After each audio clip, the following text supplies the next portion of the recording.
आखिर क्या हुआ कि महाभारत युद्ध समाप्त होने के 16 साल बाद कर्ण की आत्मा मिलने आई पांडवों से। आज हम आपको महाभारत से जुड़ी एक अद्भुत घटना के बारे में बता रहे हैं। जब महाभारत युद्ध में मारे गए समस्त शूरवीर जैसे कि भीष्म, द्रोणाचार्य, दुर्योधन, अभिमन्यु, द्रौपदी के पुत्र कर्ण, शिखंडी आदि एक रात के लिए पुनर्जीवित हुए थे।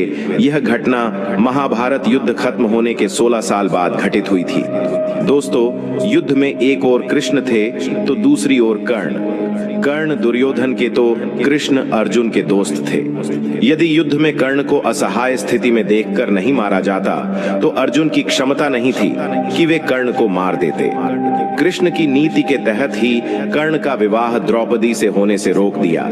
कृष्ण ने ही अपनी नीति से उनके कवच कुंडल, हथियाएं और इंद्र द्वारा दिया गया एकमात्र अचूक अमोघ अस्त्र जो वह अर्जुन पर चलाना चाहता था, वह घटोत्कच पर चलवाया गया। इस तरह हम देखते हैं कि युद्ध के पहले से ही कर्ण और कृष्ण के बीच युद्ध चलता रहा था।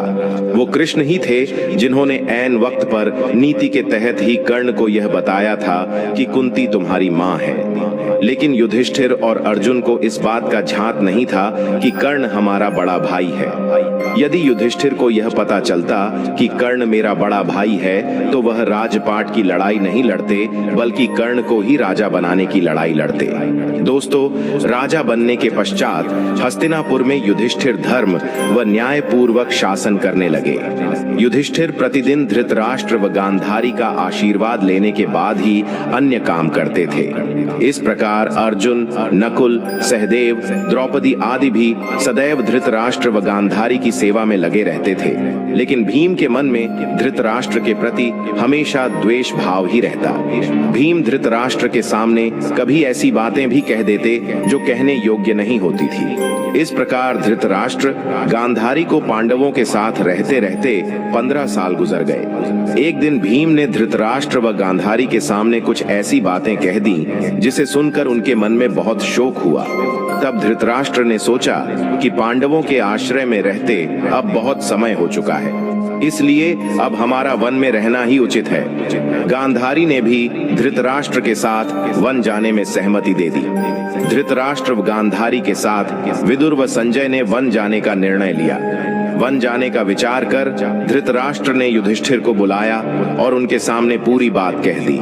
पहले तो युधिष्ठिर को बहुत दुख हुआ, लेकिन बाद में महर्षि वेद व्यास के कहने पर युधिष्ठिर मान गए। जब युधिष्ठिर को पता चला कि धृतराष्ट्र व गांधारी के साथ विदुर व संजय भी वन जा रहे हैं तो उनके शोक की सीमा नहीं रही। धृतराष्ट्र ने बताया कि वे कार्तिक मास की पूर्णिमा को वन के लिए यात्रा करेंगे। वन जाने से पहले धृतराष्ट्र ने अपने पुत्रों व अन्य परिजनों के श्राद्ध के लिए युधिष्ठिर से धन मांगा। दोस्तों, भीम ने द्वेषतावश धृतराष्ट्र को धन देने के इनकार कर दिया। तब युधिष्ठिर ने उन्हें फटकार लगाई और धृतराष्ट्र को बहुत सा धन देकर श्राद्ध कर्म संपूर्ण करवाया। तय समय पर धृतराष्ट्र, गांधारी, विदुर व संजय ने वन यात्रा प्रारंभ की। इन सभी को वन जाते देख पांडवों की माता कुंती ने भी वन में निवास करने का निश्चय किया। पांडवों ने उन्हें समझाने का बहुत प्रयास किया, लेकिन कुंती भी धृतराष्ट्र और गांधारी के साथ वन चली गईं। धृतराष्ट्र आदि ने पहली रात गंगा नदी के तट पर व्यतीत की। कुछ दिन वहां रुकने के बाद धृतराष्ट्र, गांधारी, कुंती, विदुर व संजय कुरुक्षेत्र आ गए। यहाँ महर्षि वेद व्यास से वनवास की दीक्षा लेकर ये सभी महर्षि सतयुग के आश्रम में निवास करने लगे। वन में रहते हुए धृतराष्ट्र घोर तप करने लगे। तप से उनके शरीर का मांस सूख गया। सिर पर महर्षियों की तरह जटा धारण कर वे और भी कठोर तप करने लगे। तप से उनके मन का मोह दूर हो गया। गांधारी और कुंती भी तप में लीन हो गईं। विदुर और संजय इनकी सेवा में लगे रहते और तपस्या किया करते थे। इस प्रकार वन में रहते हुए धृतराष्ट्र आदि को लगभग 1 वर्ष बीत गया। इधर हस्तिनापुर में एक दिन राजा युधिष्ठिर के मन में वन में रह रहे अपने परिजनों को देखने की इच्छा हुई। तब युधिष्ठिर ने अपने सेना प्रमुखों को बुलाया और कहा कि वन जाने की तैयारी करो। मैं अपने भाइयों व परिजनों के साथ वन में रह रहे महाराज धृतराष्ट्र, माता गांधारी व कुंती आदि के दर्शन करूंगा। इस प्रकार पांडवों ने अपने पूरे परिवार के साथ वन जाने की यात्रा प्रारंभ की। पांडवों के साथ वे नगरवासी भी थे जो धृतराष्ट्र आदि के दर्शन करना चाहते थे। पांडव अपने सेना के साथ चलते चलते उस स्थान पर आ गए जहां धृतराष्ट्र, गांधारी और कुंती रहते थे। जब युधिष्ठिर ने उन्हें देखा तो वे बहुत प्रसन्न हुए और मुनियों के वेश में अपने परिजनों को देखकर उन्हें शोक भी हुआ। धृतराष्ट्र, गांधारी और कुंती भी अपने पुत्रों व परिजनों को देखकर बहुत प्रसन्न हुए। जब युधिष्ठिर ने वहां विदुर जी को नहीं देखा तो धृतराष्ट्र से उनके बारे में पूछा। धृतराष्ट्र ने बताया कि वे कठोर तप कर रहे हैं। तभी युधिष्ठिर को विदुर उसी ओर आते हुए दिखाई दिए, लेकिन आश्रम में इतने सारे लोगों को देखकर विदुर जी पुनः लौट गए। दोस्तों, युधिष्ठिर उनसे मिलने के लिए पीछे पीछे दौड़े। तब वन में एक पेड़ के नीचे उन्हें विदुर जी खड़े हुए दिखाई दिए। उसी समय विदुर जी के शरीर से प्राण निकले और युधिष्ठिर में समा गए। जब युधिष्ठिर ने देखा कि विदुर जी के शरीर में प्राण नहीं है तो उन्होंने उनका दाह संस्कार करने का निर्णय लिया। तभी आकाशवाणी हुई कि विदुर जी संन्यास धर्म का पालन करते थे, इसलिए उनका दाह संस्कार करना उचित नहीं है। यह बात युधिष्ठिर ने आकर महाराज धृतराष्ट्र को बताई। युधिष्ठिर के मुख से यह बात सुनकर सभी को आश्चर्य हुआ। युधिष्ठिर आदि ने वह रात वन में ही बिताई। अगले दिन धृतराष्ट्र के आश्रम में महर्षि वेदव्यास आए। जब उन्हें पता चला कि विदुर जी ने शरीर त्याग दिया, तब उन्होंने बताया कि विदुर धर्मराज, यमराज के अवतार थे और युधिष्ठिर भी धर्मराज का ही अंश है। इसलिए विदुर जी के प्राण युधिष्ठिर के शरीर में समा गए। महर्षि वेदव्यास ने धृतराष्ट्र, गांधारी और कुंती से कहा कि आज मैं तुम्हें अपनी तपस्या का प्रभाव दिखाऊंगा।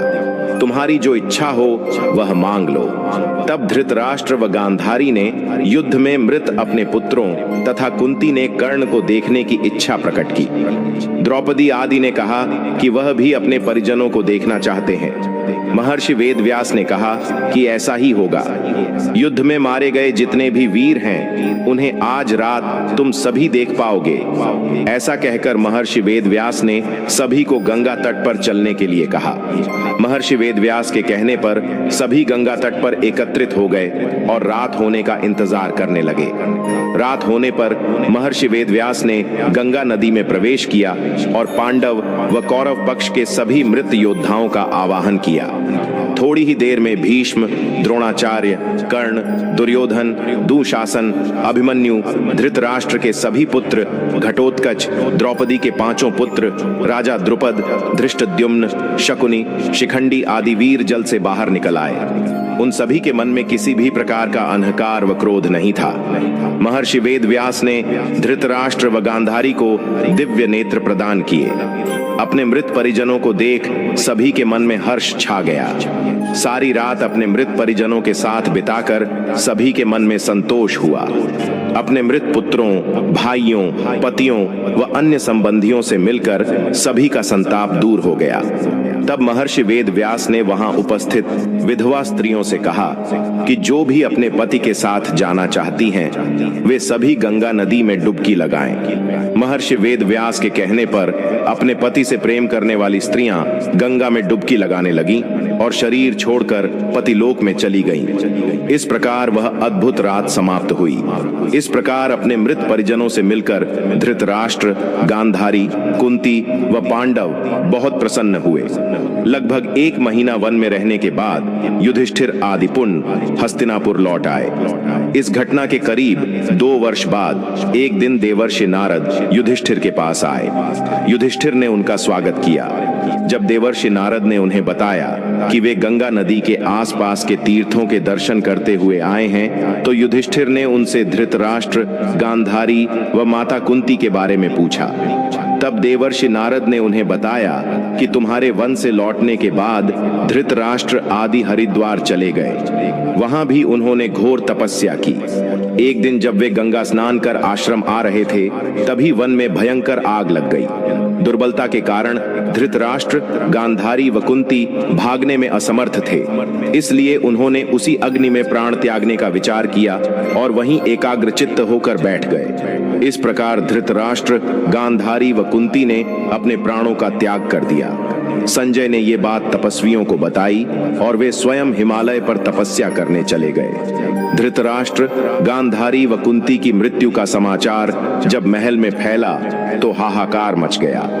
तब देवर्षि नारद ने उन्हें धैर्य बंधाया। युधिष्ठिर ने विधि पूर्वक सभी का श्राद्ध कर्म करवाया और दान दक्षिणा देकर उनकी आत्मा की शांति के लिए अंतिम संस्कार किए। दोस्तों, वीडियो में अंत तक बने रहने के लिए धन्यवाद।